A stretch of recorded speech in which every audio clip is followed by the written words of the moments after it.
పిల్లలకి స్కూల్ పాఠశాలైతే పేరెంట్స్‌కి స్కూల్ పేరెంట్స్‌శాల.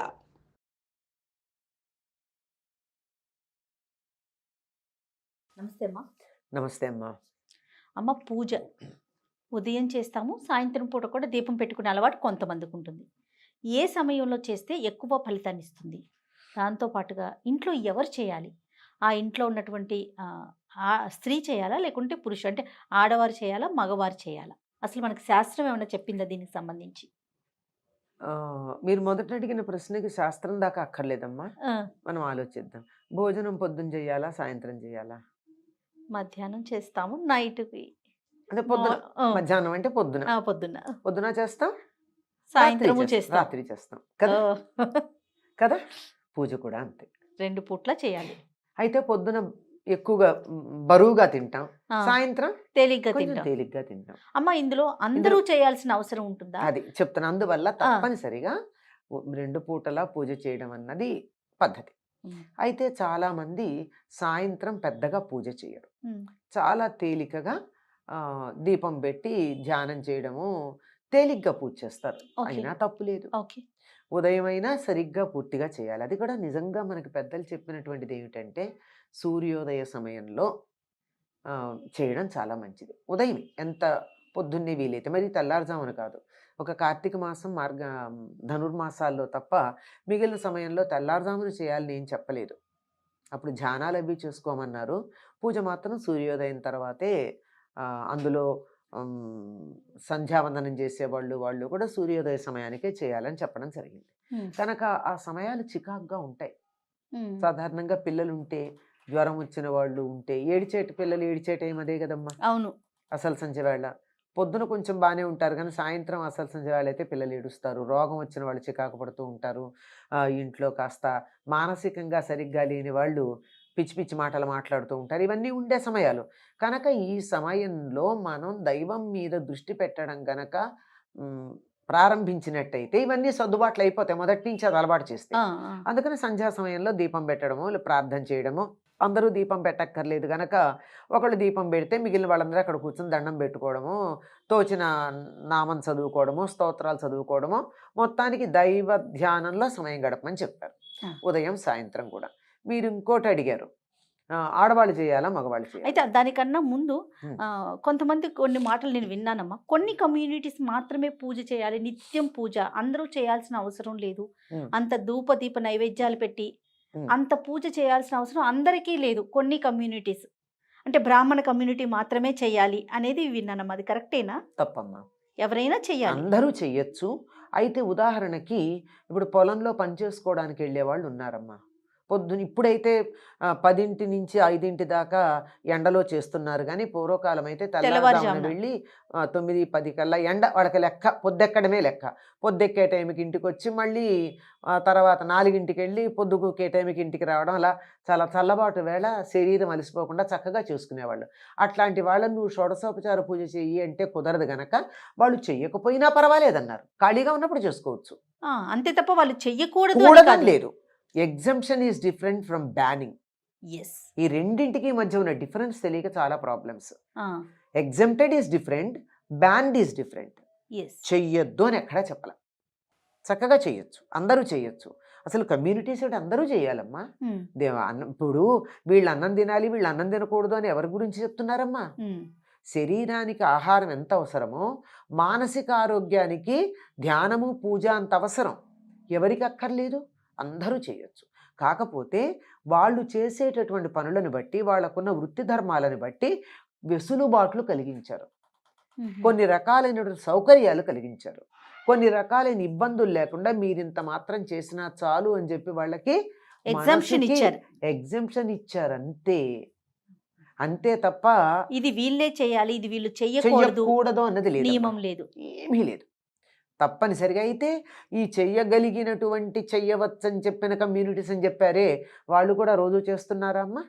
అంటే ఉన్నమాట సత్యం మాట్లాడుకోవాలి. ఇప్పటికి కూడా మీరన్న కమ్యూనిటీస్లో నిత్యం షోడశోపచార పూజ చేస్తున్నారా? అది ప్రశ్నించుకోవాలి, అది ఈ మాటలు మాట్లాడేవాళ్ళు ఇవన్నీ కూడా ఆలోచించాలి కదా. తొందరపడి మాట అనడం చాలా తేలికమ్మా.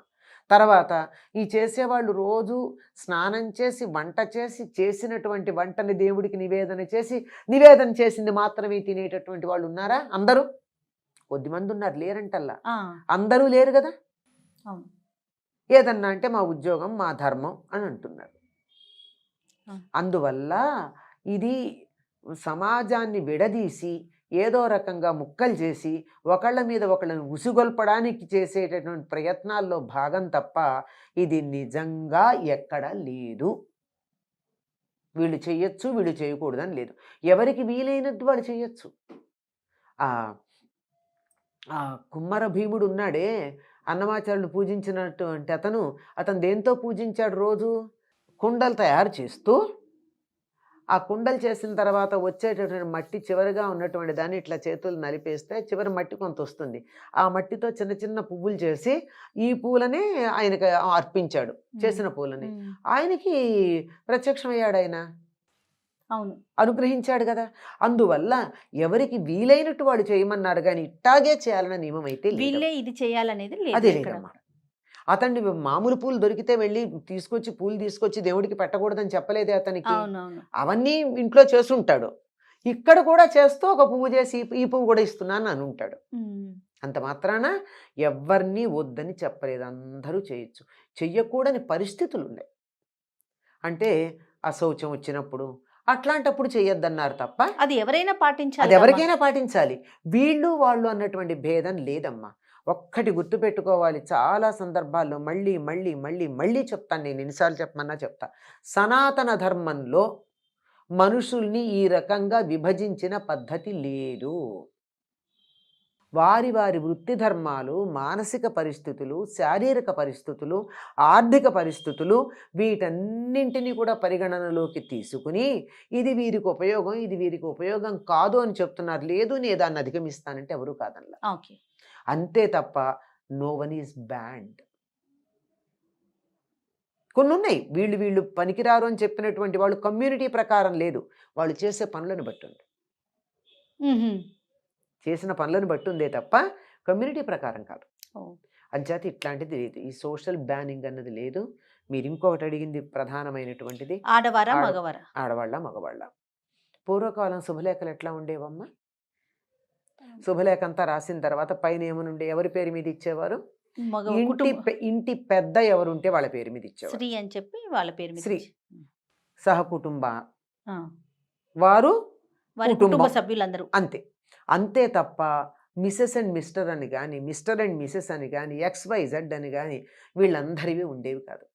కనుక ఎవరు ఇంటికి యజమాని ఎవరు అంటే, ఎవరు యజ్ఞం చేస్తారో అతడు యజమాని. అంటే పూర్వం యజ్ఞం అంటే బ్రహ్మాండంగా జంతువులు తీసుకొచ్చి అంతంత ఆర్భాటం చేయడం కాదు, రోజు ఇంట్లో హోమం చేయడమే. అగ్నికార్యం ప్రతి వాళ్ళు చేసేవాళ్ళు పూర్వం. అలాంటి చేసేటటువంటి చోట ఎవరు చేస్తారో వాళ్ళే చెయ్యాలి ప్రధానంగా అని.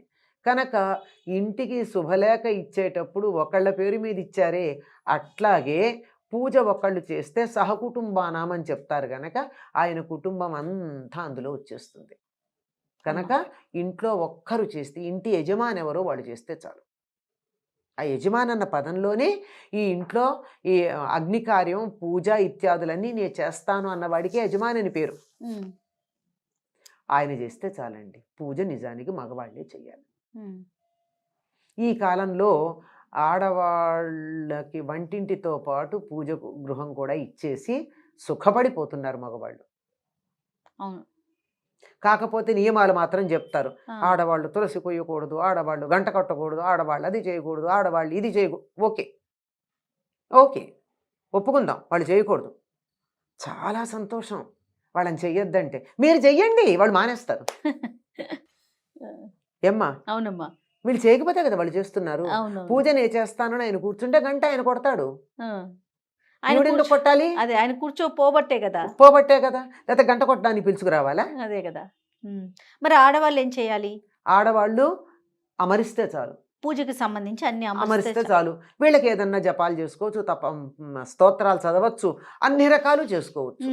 అదే దీపం ఉంది అక్కడ, ఆ దీపం ఉన్న చోటే అదే అగరొత్తులు ఉన్నాయి, అన్నీ ఉన్నాయి. ఆ ఉన్న చోట కూర్చుని వీళ్ళు ఇంట్లో ఆడవాళ్లే కాదు, పిల్లలు పెద్దలు, ఓ కుటుంబంలో ఇవ్వాళ్ళంటే ఇద్దరు ఒంటికాయ సుంటు కొమ్ముల్లాగా ఉంటున్నారు, కానీ ఓ 25 మంది ఉండేవాళ్ళు కదా. ఇంతమంది ఉంటే ఏం చేసేవాళ్ళమ్మా? అందరూ పూజ చేసుకోవాలని ఉండదు, ఎవరికి వాళ్ళకి ఆత్మోద్ధారణ కావాలని ఉండదా? అంచేత ఇంటికి పెద్దెవరో వాళ్ళు పూజ చేస్తే మిగిలిన వాళ్ళందరూ అక్కడికి వచ్చి వాళ్ళు చేయవలసినటువంటివన్నీ స్తోత్రాలు అవన్నీ అక్కడే చేసుకుంటారు, అదే పూజాగృహంలో చేస్తారు.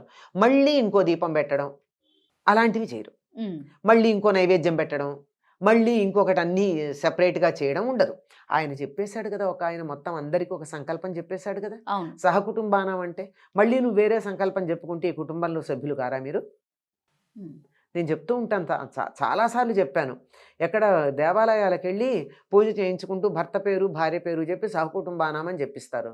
అంటే భార్య కుటుంబం వేరు, భర్త కుటుంబం వేరు అనమాట. మరి విడిపోకుండా ఆ దేవుడు అనుగ్రహం వల్ల విడిపోతున్నారు.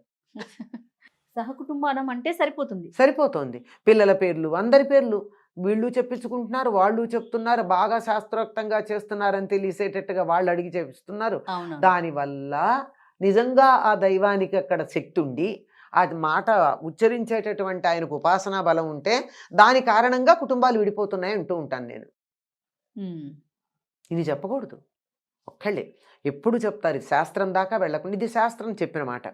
ఇంకా మామూలు వ్యవహారాలు ఏం చెప్తారంటే, మామూలుగా ఇల్లు కలిసి అందరూ కలిసికట్టుగా ఉండడానికి ఒకే పూజ గది ఒకే వంటిల్లు ఉండాలి.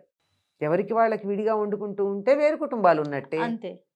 సత్రంలో ఆ పక్కన ఒక పొయ్యి పెట్టుకుని ఒకడు, ఈ పక్కన పొయ్యి పెట్టుకుని ఒకడు వండుకున్నట్టు ఒకే కప్పు కింద ఉన్న వీళ్ళ వంట వీళ్ళది, వాళ్ళ వంట వాళ్ళది అంటే విడిగా ఉన్నట్టే లెక్క. కనుక ఒక్కళ్ళే ఇంటి యజమాని ఎవరు, ఆయన చేయడానికి వీలు కాలేదు, ఆయన పొరుగురు వెళ్ళారు, ఇంట్లో ఇంకోళ్ళు చేస్తారు, ఇంకొకళ్ళు చేసినా ఒకళ్ళే చెయ్యాలి. ఎవరైనా ఎవరుంటే వాళ్ళు ఒక్కళ్ళే చెయ్యాలి. లెక్క ప్రకారం అయితే మన శాస్త్రం ప్రకారం మగవాళ్లే చెయ్యాలమ్మా. మగవాళ్ళు చేయలేని పరిస్థితుల్లో ఆడవాళ్ళు చేయాలి. చెయ్యొచ్చు, చెయ్యకూడదని చెప్పలా, గమనించాలి. ఈ మాట ఇప్పుడు మగవాళ్ళు చెయ్యాలి అనగానే వెంటనే ఆడవాళ్ళు చేయకూడదు అని చెప్పేటటువంటి వాళ్ళు, మేమెందుకు చేయకూడదని వాదనకు వచ్చేవాళ్ళు 2 పక్షాలు ఉంటాయి. అలాంటిది ఏమీ లేదు, ఆడవాళ్ళు కూడా చెయ్యొచ్చు. వాళ్ళు ప్రధానం, ముఖ్యంగా ఎవరి డ్యూటీ వాళ్ళు చేయాలమ్మా. ఆ డ్యూటీ చేసేవాళ్ళు లేనప్పుడు ఇంకోళ్ళు వాళ్ళ డ్యూటీ చేస్తారు, మానేయరు. ఎవరు చేసినా అందరికీ వర్తించేటి చేస్తారు, కుటుంబానికంతా ఒకళ్ళే చేస్తారు. లేదు నాకు రాముడు అంటే ఇష్టం, మీరు ఏదో లక్ష్మీనారాయణ పూజ చేశారు, రామాష్టోత్రం చదవలేదు, నేను రామాష్టోత్రం చదువుకుంటా, నేను లక్ష్మీష్టోత్రం చదువుకోవచ్చు, తప్పేం లేదు. కానీ మళ్ళీ దీపం పెట్టి మళ్ళీ ఇంకొక ప్రమిద పెట్టి ఇలాంటివి చేయకూడదు. చేస్తే కుటుంబం విచ్ఛిన్నం అవ్వడం అక్కడే మొదలు. రైట్ అమ్మా, సంతోషం. నమస్తే అమ్మా.